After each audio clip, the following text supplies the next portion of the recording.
Okay, so let's go ahead and finish up our discussion of Lewis structures with a concept known as resonance. Okay, so this is something that becomes especially important as you move into more complex, like organic molecules, and we're able to start thinking about how they react. Okay, so the idea with resonance is that when you can draw two or more Lewis structures that are equally stable, then the idea is that both of these structures exist. Okay, so when you're able to draw two or more Lewis structures that are equally stable, they both exist, which means they both contribute to the actual structure of a compound. Okay, so the compound will switch back and forth between multiple structures or resonate between multiple structures.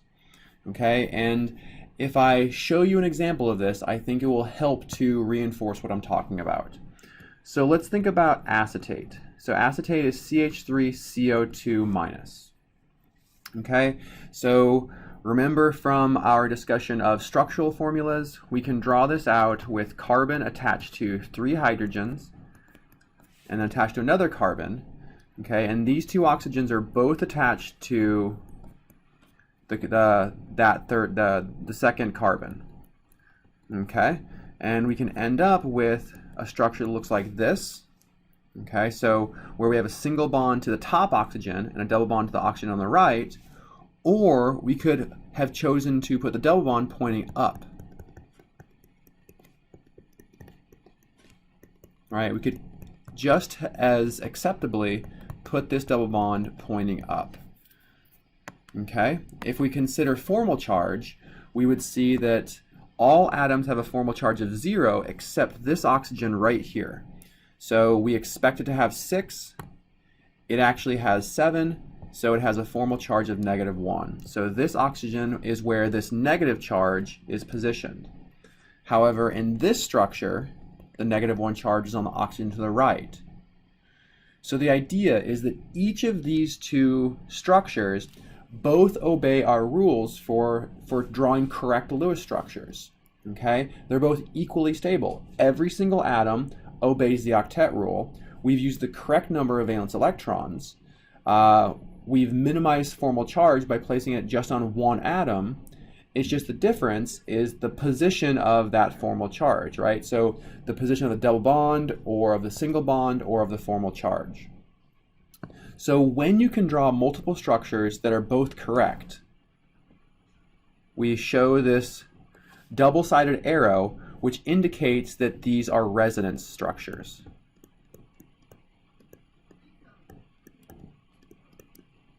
Okay, this double arrow means that the actual structure of acetate resonates between these two. And that actually has some pretty significant influences on the properties of each of these bonds. Okay, so for example, if we focus in on this oxygen right here, right, we would expect this to have a bond order, so I'll put BO here for bond order, of 1, and this to have a bond order of 2, right? And over here we have our bond order of 2 pointing up and our bond order of 1 pointing down. But since these compounds resonate, right, so since we switch back and forth between these two structures, the actual structure of acetate is not 100% this or 100% this. It is 50% this Lewis form and 50% this Lewis form. Okay, so this might be hard to grasp. The structures resonate between these two, meaning that the properties of this oxygen, right, this top oxygen, are an average of these two oxygens. So in the first Lewis form, we have a single bond with a -1 charge. And in the other Lewis structure, it's a double bond with a formal charge of 0. Okay, so in our average structure, the structure that we can actually measure properties of, we see the bond order of this oxygen being 1.5. So it's the average of these two bond orders, which means the bond, the CO bond in acetate is not as long as a single bond, but it's not as short as a double bond, right? So it's shorter than a single bond, but longer than a double bond, meaning that it's weaker than a double bond and stronger than a single bond. Okay, so it has average properties between those two. Let's apply this to one more compound. In the previous video, we saw the structure of sulfate, right? This was a compound that it can expand its octet.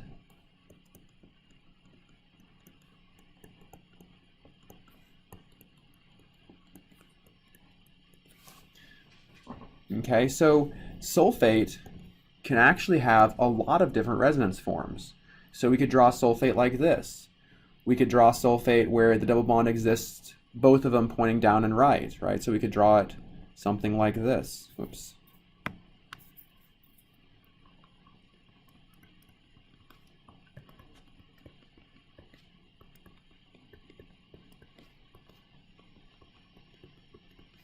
So the -1 charges are on the left and the top oxygen. We could draw it where both double bonds point left and right. So we could have the double bonds pointing this way.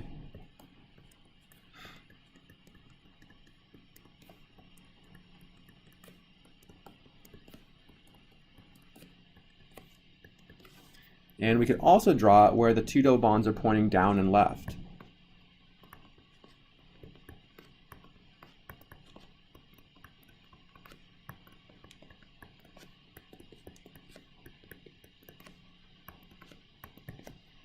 And to save a little bit of time, I went ahead and drew the two other resonance structures that we could draw for sulfate.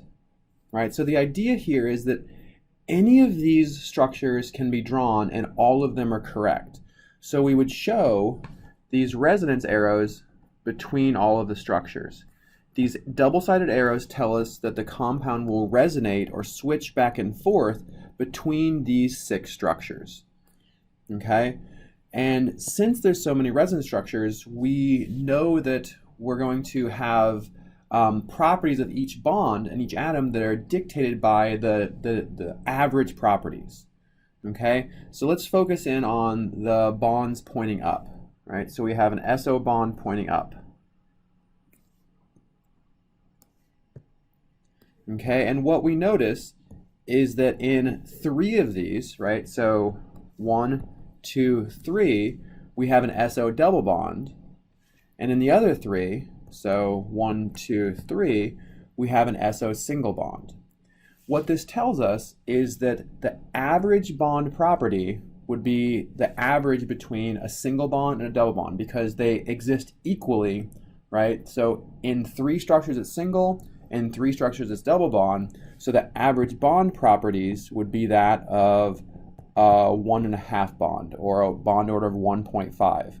This means that the SO bond would be stronger and shorter than a single bond, but weaker and longer than a double bond. A really good rule of thumb that should help you spot if resonance structures will exist is if you see this pattern anywhere.